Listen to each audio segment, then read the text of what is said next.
Oke, yuk langsung aja kita mulai live malam hari ini yang ada di TokTok, yang ada di YT. Kalau mau lihat chartnya bisa langsung ke Igoy. Ya. Oke, teman-teman.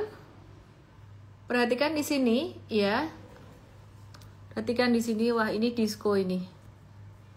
Lagi disco. Lagi disco. Perhatikan di sini ya, teman-teman semuanya. Ini IHSG. Nah, kemarin kita ada gambar satu garis downtrend line kayak ini ya. Jadi ini downtrend line didapat dari high pada 11 Juni. Terus melorot terus, ini satu garis dan akhirnya hari kemarin tanggal 1 Juli ini nyentuh lagi terus jatuh. Habis itu jatuh ya. Jatuhnya dikit doang, hari ini turun dikit. Kalau kemarin ada yang bilang kok IHSG merah. Kemarin merahnya tuh dari abis naik dulu terus kemudian baru turun, makanya merah. Tapi kalau hari ini memang lebih rendah daripada perdagangan kemarin. Dan hari ini nominal transaksi market value di pasar reguler itu sekitar 9,1 triliun. Terus asing net sell 386 miliar yang banyak dijual masih saham BCA 167 miliar masih profit taking. Kemudian BRI 97 miliar, tidak banyak. BRMS 82,1 miliar. Dan BRPT itu 61,5 miliar, net sell-nya cuan 30,1 miliar. Ya, jadi sekitaran 9,1 triliun di pasar reguler. Kalau di pasar negosiasi 1,8 triliun ya. Jadi ada saham Kepik, BCA dan SSIA yang banyak ditransaksikan di pasar negosiasi. BCA sendiri hari ini di pasar negosiasi ada 235 miliar, saham Kepik ada 924 miliar. Oke. Terus kemudian teman-teman mari kita lihat di sini.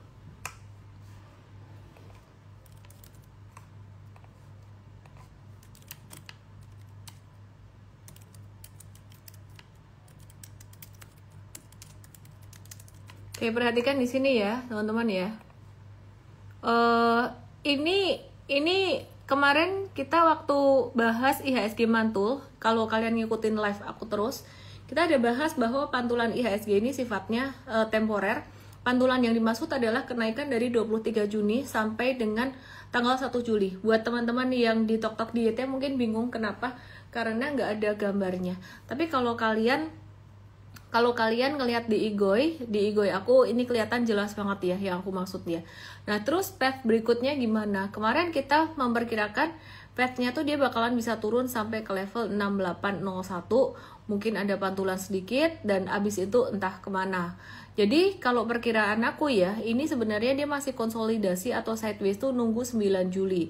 Kalau 9 Juli beritanya jelek, dia bisa jatuh lagi. Tapi kalau 9 Juli dia beritanya bagus, dia bisa naik. Nah, per hari ini sebenarnya berita tentang tarif Trump ini masih bagus nggak bagus gitu terus. Terus ada yang baru, Trump itu meloloskan RUU pajak dan belanja senilai 3,3 triliun di Senat. Isinya tuh memotong pajak gede-gedean, tapi juga memangkas bantuan sosial dan menambah belanja militer. Maksudnya tuh apa? Kalau memangkas pajak itu sebenarnya satu cara untuk ngedorong perekonomian. Biasanya kalau mau perekonomian bergerak dengan aktif, lebih panas, lebih ekonominya lebih maju, selain motong pajak, juga bakalan kasih BLT atau bantuan sosial gede-gedean. Nah, tapi kali ini pajaknya yang dipotong, bantuan sosialnya yang dikurangin. Sehingga impactnya terhadap perekonomian sebenarnya ya nggak terlalu besar. Kalau pajak dipotong itu sebenarnya Trump pengen supaya perusahaan-perusahaan di Amerika itu lebih aktif ya. Jadi banyak orang yang lebih aktif berinvestasi atau membuka usaha di Amerika. Kira-kira kayak gitu. Ya, makanya yang dipotong adalah pajak atau pajak usahanya. Terus Trump juga menambah belanja militer. Nah, kondisi ini tuh bisa bikin utang Amerika tuh makin membengkak, bunga obligasi bisa naik dan membuat suku bunga tuh susah turun. Bahkan The Fed bisa terpaksa naikin suku bunga lagi kalau inflasi naik. Jadi percuma Trump marah-marah sama Jerome Powell jika dia masih terus membuat inflasi itu naik. Nah, terus yang menarik ya, Trump ini dia tuh kumat lagi mengancam tarif baru ke 200 negara ya. Jadi Trump itu ada ngirim surat ancaman jelang deadline sekitar ke 200 negara berisi syarat dagang baru. Tenggatnya 9 Juli. Jadi ini sebenarnya adalah masa-masa yang wait and see yang cukup menegangkan buat banyak investor gede. Tidak heran sejak akhir Mei kemarin pasar saham tuh agak-agak slow down dikit. Maka dari itu tidak bisa kita pakai jurus titen atau apalan. Sell on May and go away. Mei turun, Mei ternyata malah naik, ditutup naik ya. Nah, Juni malah turun. Kenapa? Karena sebenarnya di Juni ini investor-investor gede sudah mengantisipasi perang tarif bakalan memanas lagi. Gitu. Nah, jadi dunia ini lagi agak was-was atau agak panik karena pasar Amerika tuh bukan main-main gedenya.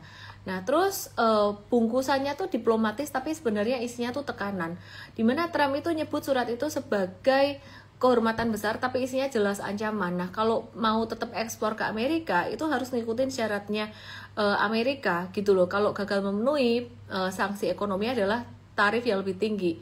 Nah, jadi ini bisa berdampak negatif tidak hanya buat saham, tapi juga buat kripto. Tapi menurut aku, teman-teman nggak usah panik, nggak usah stres dulu. Kalau kita ngelihat kebiasaannya Trump beberapa waktu terakhir kan sukanya main gertak ya, nakutin, abis itu kasih yang bagus-bagus, nakutin, kasih yang bagus-bagus, nakutin, kasih yang bagus-bagus, kira-kira kayak gitu. Ya, menggertak terus gertak lagi gitu loh. Jadi kayaknya itu jurus negosiasinya dia, jurus dewa mabok gitu. Terus update tarif Trump tadi aku udah ada kasih beberapa update ya. Tambahan ke Jepang misalnya, Trump itu ngancem mau naikin tarif mobil dan baja 30-35%. Padahal sebelumnya cuma 10-24%. Negosiasi masih jalan tapi masih tegang gitu ya. Terus Indonesia. Sekarang dari Indonesia sebelum aku masuk ke saham-saham. Proyeksi pertumbuhan ekonomi Indonesia itu direvisi atau dipangkas. Dari 5% turun ke 4,7%. Jadi mimpinya Pak Presiden Prabowo untuk pertumbuhan perekonomian 8% di beberapa tahun lagi itu mungkin agak terkendala sedikit kali ya. Jadi agak-agak slow down dikit.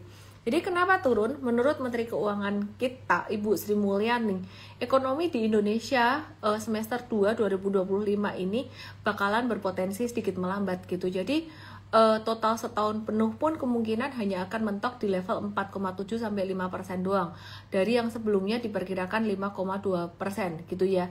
Menariknya semua lembaga internasional seperti World Bank dan IMF itu juga memberikan prediksi yang sama atau serupa, yakni cuma 4,7% untuk 2025 gitu ya. Jadi dan kondisi ini masih sangat wajar sekali. Yuk sekarang kita mau lihat beberapa saham kondisinya bagaimana. Malam hari ini aku live-nya nggak lama. Kenapa? Habis berenang kok pusing ya, kayak bayi ini saya nih. Kena angin dikit, kena angin Bali terus pusing ini. Mau bobok. Ya. Jadi perhatikan di sini. Ya. Ya nggak usah lama-lama, yang penting kan straightforward ya, to the point gitu loh. Ini BBCA-nya ini turun tapi masih belum nembus support 8475. Kalau kalian ingat di live beberapa hari terakhir, seminggu 2 minggu terakhir, disebut angka 8475 ini merupakan satu support yang lumayan sakral buat BBCA gitu ya. Nah, ini lumayan sakral buat BBCA. Terus kemudian 83 juga support sakral. Menurut aku nggak perlu ada yang ditakutkan. Support sakral bisa ditembus, bisa sampai ke 83, siap-siap duitnya aja. Kan udah sering nonton live juga ya. Terus itu untuk investing. Nah terus kemudian untuk BBRI ada beberapa berita. Kemarin kita juga 2 atau 3 hari yang lalu sudah bahas tentang laporan keuangan BBRI yang slow down. Tidak mengejutkan. Kenapa? Sudah diprediksi dari awal tahun bahwa perbankan di Indonesia tahun ini bakalan melambat. Bahkan BCA aja guidance pertumbuhan kreditnya di 2025 ini guidance-nya kalau nggak salah cuma 6% aja, tapi ternyata sampai hari ini jauh lebih dari angka itu untuk BCA.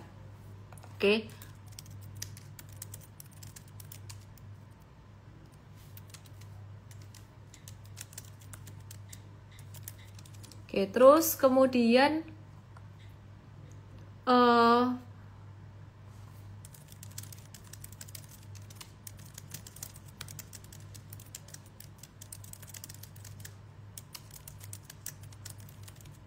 Oke, terus kemudian perhatikan di sini BRI supportnya 3.600 bakalan kesentuh sebentar lagi. Ini bentuknya kalau misalkan dia mantul gini, terus kemudian kalau misalkan dia turun lagi, itu juga masih normal dan masih oke. Buat yang investing gak usah gemes karena kamu kemarin kan habis dapat dividen lumayan gede. Nah kalau buat yang mungkin kalau kamu gemes, sebagian trading aja. BMRI dan BBNI aku akan cepat aja. BBRI, BBNI. BMRI support 46 bisa kesentuh, terus kemudian BBNI itu supportnya sebentar, tuing muter-muter dulu. BBNI supportnya di 3990 itu ini udah kesentuh per hari ini, terus kemudian 3670 ya, itu support berikutnya yang lumayan jauh, belum tentu kesentuh sih, cuman ya kayak yang kita bilang dulu, kalau pas lagi kondisinya presidennya Trump, bahkan saham banking pun gerakannya bisa kayak saham second liner, bisa dimanfaatkan buat trading, butuh kesabaran. Oke ya, terus Bapak Ibu lagi. Oke, mari kita lihat untuk beberapa saham yang hari ini aktif. Sebelum aku mau bahas TOWR, aku mau bahas saham yang lain ya. Hari ini yang mendorong penurunan cuan BRPT brand. Mau IPO CDIA, biasanya grupnya naik, tapi kali ini turun gitu ya. Kali ini turun, jadi cuan ini bisa turun sampai 11.250 kalau kita lihat di sini. Mungkin juga bisa sampai 11 ribuan kalau ngelihat chart. Terus kemudian brand, kita lihat dia juga patternnya juga tren turun ya, jadi kita avoid dulu sementara ini. Terus kemudian BRPT yang kemarin udah sempat naik lumayan tinggi bareng dengan TPIA, muter-muter dulu chartnya, loading yang di TokTok, yang di ET mau lihat chart ke Igo ya, aku @ellenmay_official. Hayo wifi hotel, tuing gimana sih? BRPT ya tadi mau lihat BRPT atau brand sih? BRPT. Oke ya. Ya, ini BRPT, Barito Pacific Tbk.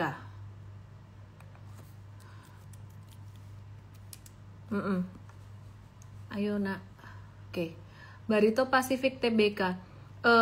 Ini baru turun dikit ya, 4,53%, tapi kita lagi avoid sementara ini, lagi hati-hati.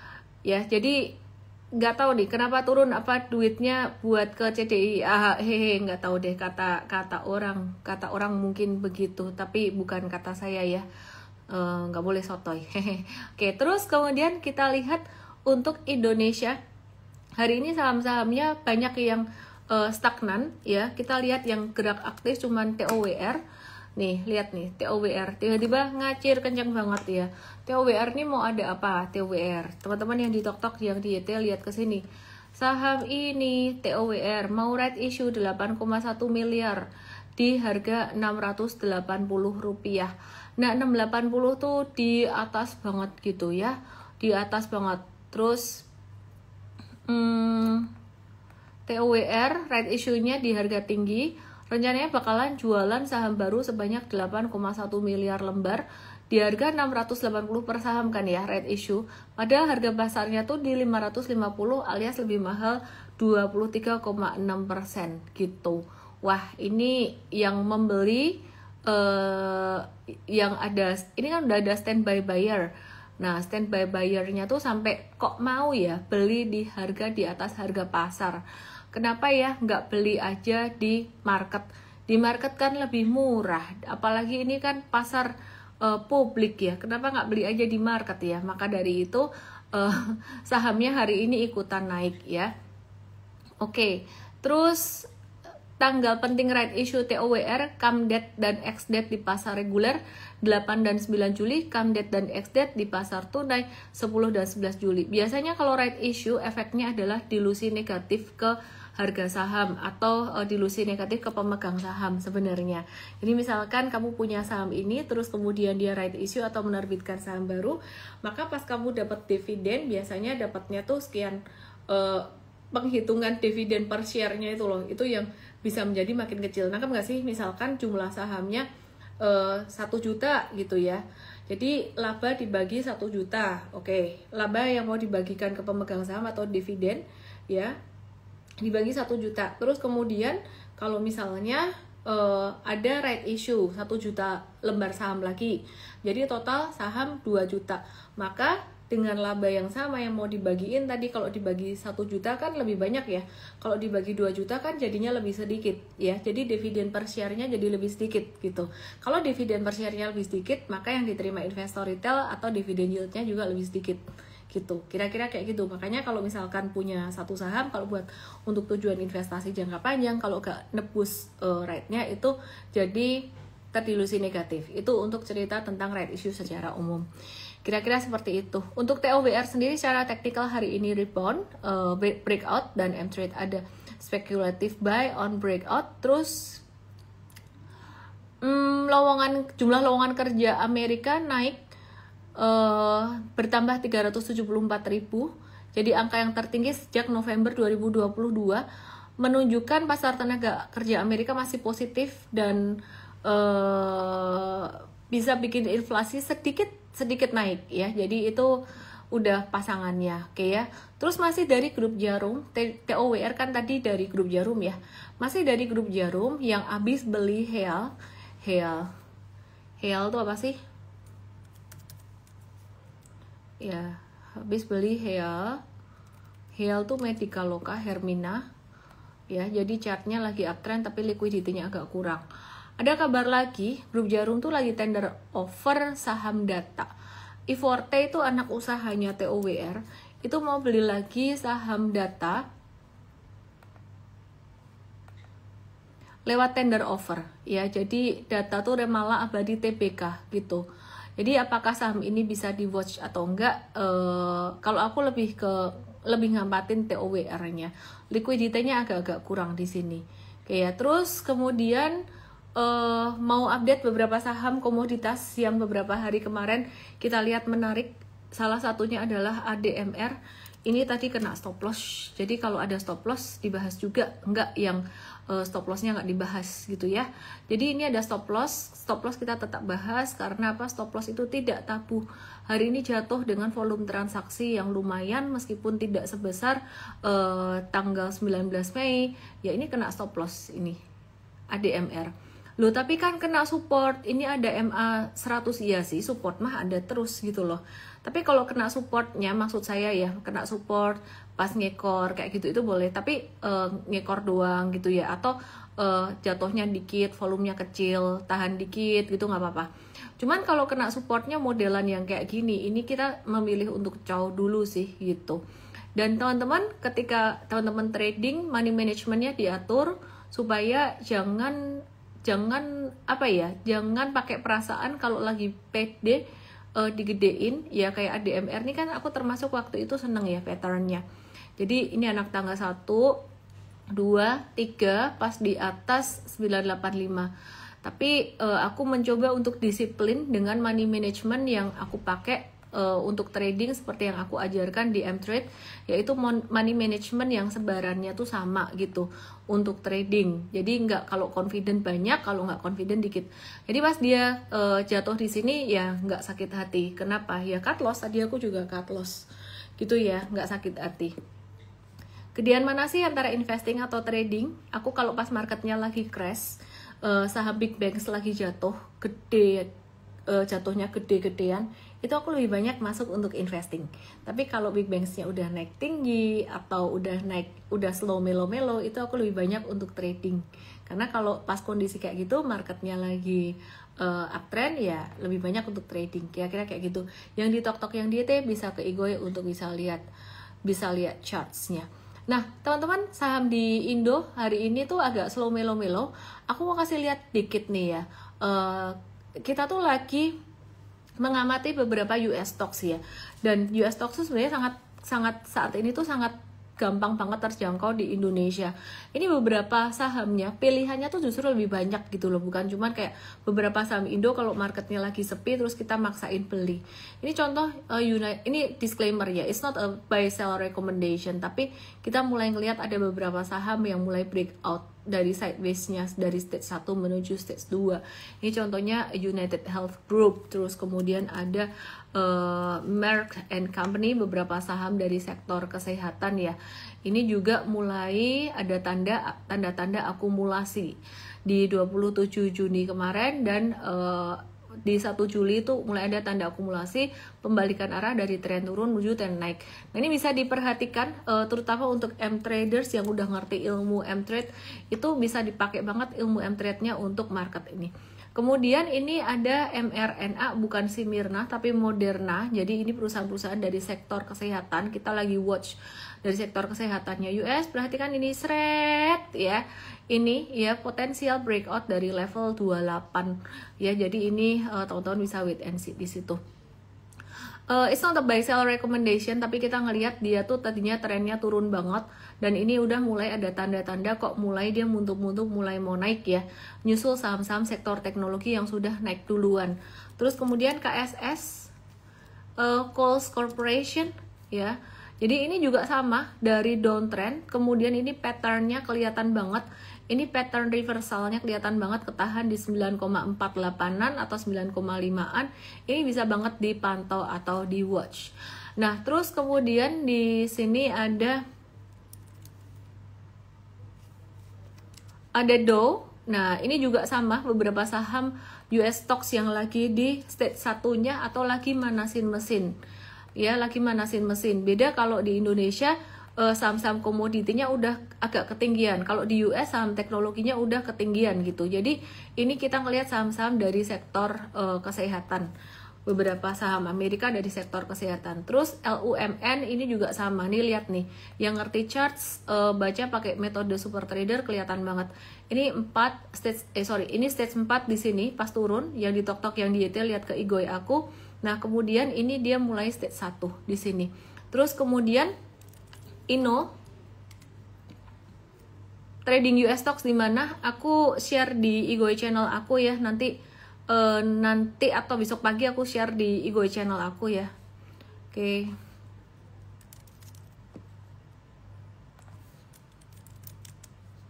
Sebentar. Aku mau bahas kripto dikit.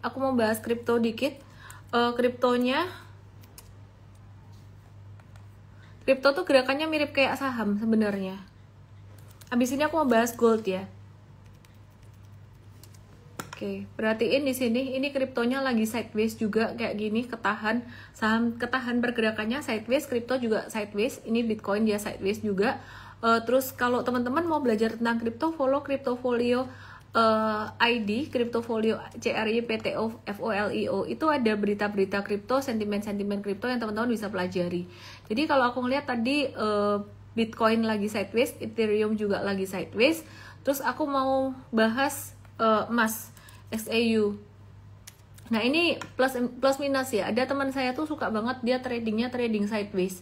Jadi dia ngelihat di intraday banget ya, kalau ada rejection di resistance kayak gini dia short, terus dia ngelihat secara intraday-nya ada pantulan atau rejection seperti ini, dia akan buy kayak gitu. Nah, kalau aku lebih suka pakai time frame gede karena noise-nya tuh lebih dikit atau lebih kecil. Tak kasih contoh time frame gede misalnya kayak Toba. Di Indonesia saham Toba itu contoh ya. Oke. Toba tuh kemarin kita sempat trade dari bawah, terus kemudian sampai atas tuh adalah cuan dapat berapa puluh gitu. Terus kita udah sell profit taking beberapa hari kemarin, masuk lagi. Nah, kita lebih seneng yang kayak gini. Trennya kelihatan lebih jelas. Ngerti ya bedanya ya? Gitu. Jadi kalau trading di sideways memang probability untuk cuannya jadi lebih kecil pastinya. Nah, jadi Toba yang kita masuk pertama itu cuannya lebih gede, sekitaran mungkin 40-50% kalau saya nggak salah ingat, bisa dilihat di M-Trade short stocks-nya. Nah, tapi kalau yang masuk kedua di 26 Juni ini udah kita trading buy on support atau buy on retracement, itu trading sideways sebenarnya. Nah, kalau trading sideways udah masuk masa sideways, probability untuk naiknya memang jadi agak pelan gitu, beda sama gas pertamanya. Anyway, ini satu masa yang sangat wajar sekali. Ini contohnya Toba. Terus teman-teman yang di tok-tok yang di YT, kalau lihat di Igoy aku, Toba, Pesap ini modelannya bentuknya sama, dia ketahan di support support daily-nya. Ya, Pesap breakdown dikit dari support MA 20-nya. Jadi ini pertahanan kita di 432. Ya, kita lagi wait and see di situ. Ini Pesap ini juga sama, habis naik kencang, ini kita lagi nunggu retracement-nya. Terus kemudian apa lagi ya? ENRG ya, ENRG ini saham-saham Indo, saham-saham sektor komoditi lagi kalem-kalem semua. ENRG lagi ketahan support Fibo 38 setelah dia naik kencang. Sebenarnya patternnya masih beautiful tapi alon-alon, jadi pelan-pelan gitu loh. Nah, jadi wait and see dulu. Oke, aku mau bahas dikit untuk US stocks lagi ke Microsoft. Aku mau ke Microsoft.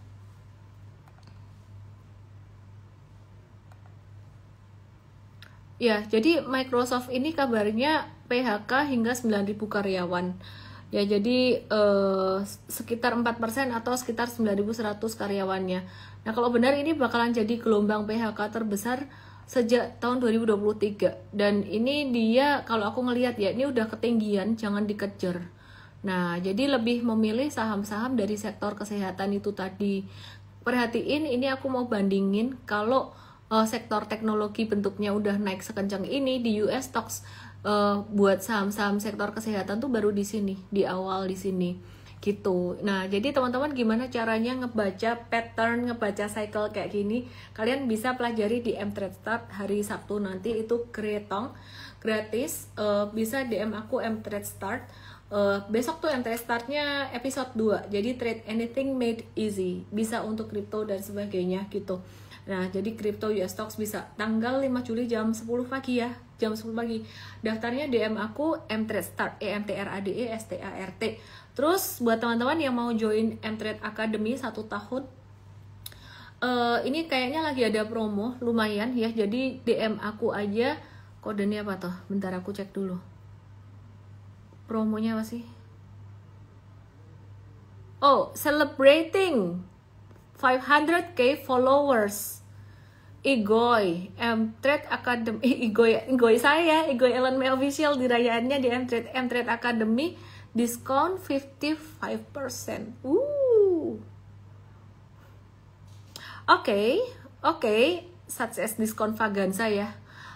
DM saya aja EMT 5 gitu aja ya, EMT 5. Why not diskonnya 50% aja? Oke lah, tim saya yang buat. Saya malah baru tahu loh baca ini. Saran aku ikut mTrade Academy-nya dulu hari Sabtu ya. Jadi kamu mesti belajar dulu, jangan langsung hajar-hajar beli saham.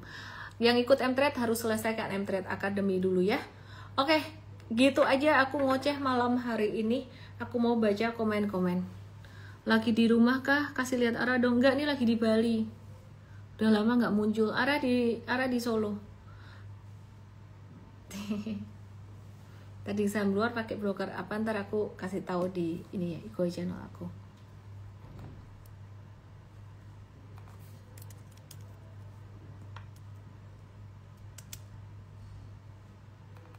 Ntar ya.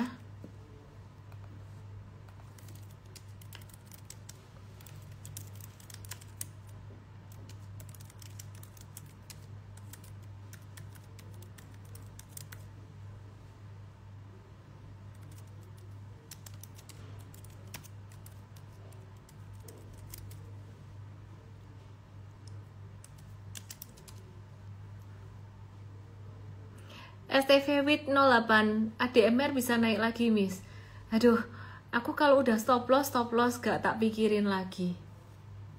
Aku kalau udah stop loss. Endorse fresh care, terus ini bukan fresh care saya. Ini minyak sinyong-nyong Thailand, namanya apa juga aku nggak ngerti. Pokoknya minyak tiga abang nih. Antam, Bumi, TLKM, BKSL, ESA, oke. Antam, aku lagi wait and see, pengen dia turun sih. Kayaknya masih ada potensi dikasih diskon. Antam, Bumi, Bum, Ayo, boom-boomnya lagi sideways, semua saham komoditinya lagi sideways aja. Wait and see dulu deh. Boom tak batasin di bawah ini, di 112, di bawah itu stop loss tuh. 111 atau 112. Oke. Review Bumi, IEP-nya narik Ci. Oke. Sebentar. Aduh, bingung. Tadi kalian pada nanya apa aja sih? PTBA masih bertahan kok di atas supportnya. Aku malah kepengen beli buat dividen investing, buat dapat dividen tahun depan. Cuan yang mau stock split ngapain? Stock split biarin stock split. Tadi cuan udah di awal udah sih. Biarin aja stock split duluan. Sekarang patternnya nggak oke, malas aja.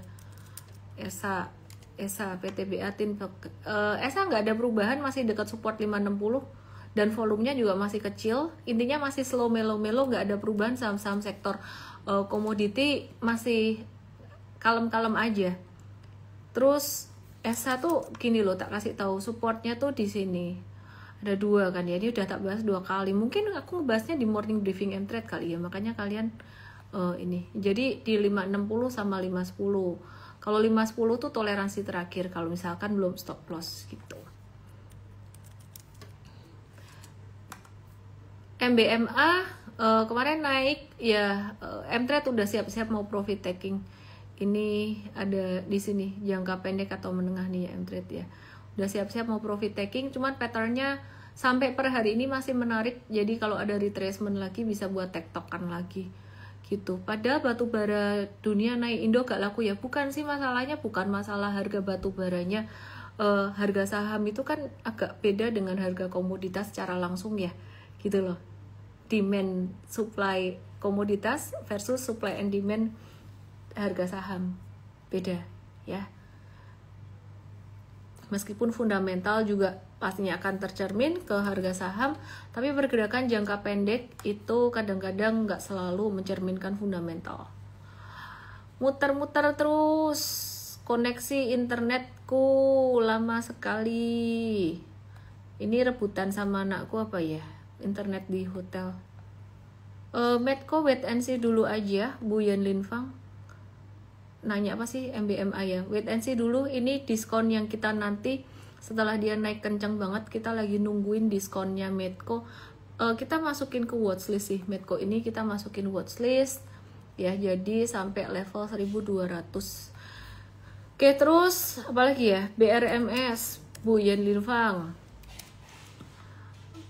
Wait and see dulu, 386 masih tertahan support 386, belum berubah. Sama kayak ESA masih tertahan supportnya, belum berubah. Harum juga 790 supportnya, belum berubah, belum breakdown. HRTA jadi masih nggak ngapa-ngapain juga. Oke, aku simpulkan ya, market Indo beberapa hari terakhir ini lagi stagnan. Baik saham banks dia turun, dan saham komoditinya yang tadinya udah sempat ngegas tinggi, sekarang saham komoditinya lagi slow melo.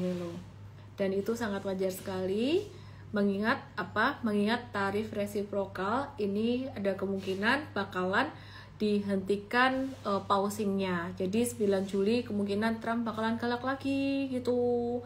Jadi kalian nggak usah terlalu mikirin market ini gimana. Ini sudah menurut aku tuh sangat wajar sekali fluktuasi naik turunnya. Satu hal penting, money management. Kalau aku nungguin saham gede big banks jatuh buat masuk banyak di bawah. Nah, tapi kalau misalkan dia naik, ya itu yang masuk ya buat trading.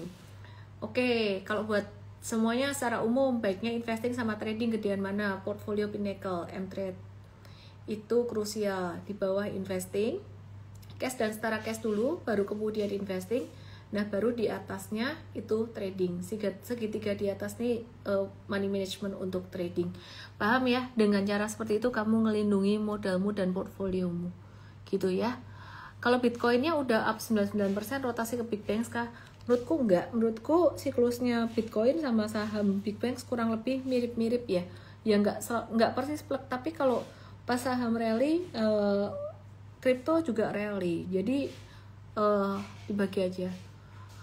Ibarat bawa mobil, jangan injek gas terlalu dalam. Boleh sih injek gas dalam itu asalkan airbag ada, remnya nggak blong, pakai sabuk pengaman.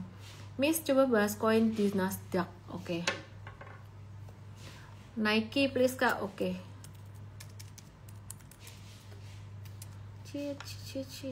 Mari sakit kepala ya. Masuk angin gara-gara tadi berenang. Bagus koin base dia masuk di stage 2. Ini tapi udah buat swing trading ya. Kalau posisinya kayak gini ini udah swing trading. Ini udah bukan posisi buat dia masuk jangka menengah. Oke ya. Oke, terus kemudian tadi ada yang minta sama apa sih? Analis pada bilang market sepi karena duitnya pada masuk saham-saham IPO yang serentak, jadi tunggu penjajaan baru duitnya balik ke market katanya. Kok. Oh gitu tah. analis mana? Ya nggak tahu. Aku sih logikaku gampang aja sih. Aku nggak terlalu dengerin dia kayak gitu. Ntar aku ulang lagi dikit. Nike naik ketinggian tunggu retracement. Saham, kripto, gold kalau udah naiknya bentuknya tiang kayak gini, aku pasti tunggu retracement. Aduh, gak usah dipusingin lah apa kata orang ini itu. Simple aja, simple logika dasar. Ayo cepet loading internet. Yang di TokTok, yang di YT, aku lagi share chart di Igoy. Aduh, ini gak mau, chartnya gak mau ngeload. Intinya tuh ya, aku ngejawab Agustina 5. Oh ini udah ngeload. Ini udah load ya. Dari bawah sampai 8 April sampai 22 Mei aku udah bahas berkali-kali. BCA naik 30%. Lah masa iya sih? April sampai Mei 1,5 bulan dapat 30% dari perusahaan yang fundamentally bagus. Mereka profit taking dan mereka bakalan masuk lagi. Aku ngelihat asing itu trading di big banks gitu. Miss bukunya yang Smart Traders bagus, aku lagi baca, kata Pinky Dos. Thank you ya, itu pertama kali aku nulis, cara aku nulis juga masih butut banget. Ini lagi direvisi, aku dibantu tim aku untuk merevisi tata bahasanya. Semoga bisa bermanfaat semuanya. Jangan lupa hari Sabtu ada M-Trade Start, DM aku EMTRADESTART untuk bisa dapat link belajarnya gratis, dan di M-Trade Start nanti juga akan ada promo M-Trade pastinya. Bisa dapat diskon M-Trade ya. Oke, jadi kalau yang mau langsung daftar M-Trade sekarang bisa DM saya EMT5 atau ke link yang ada di sini. Bukunya belum jadi, udah ada di Gramet kok, udah lagi direvisi aja. Nih, di Igoy ya, ada linknya di Igoy. Itu kalau yang mau langsung daftar M-Trade Academy 1 tahun. Tapi kalau yang mau belajar gratisan dulu hari Sabtu nanti jam 10 pagi DM aku M-Trade Start. Kalau ada kata startnya tuh berarti webinar 2 jam buat pemula. Thank you Pak Budi Kaing. Aku lagi di Bali loh. Ya wis, thank you semuanya, bye. Thank you Ayo Ijo. Selamat malam.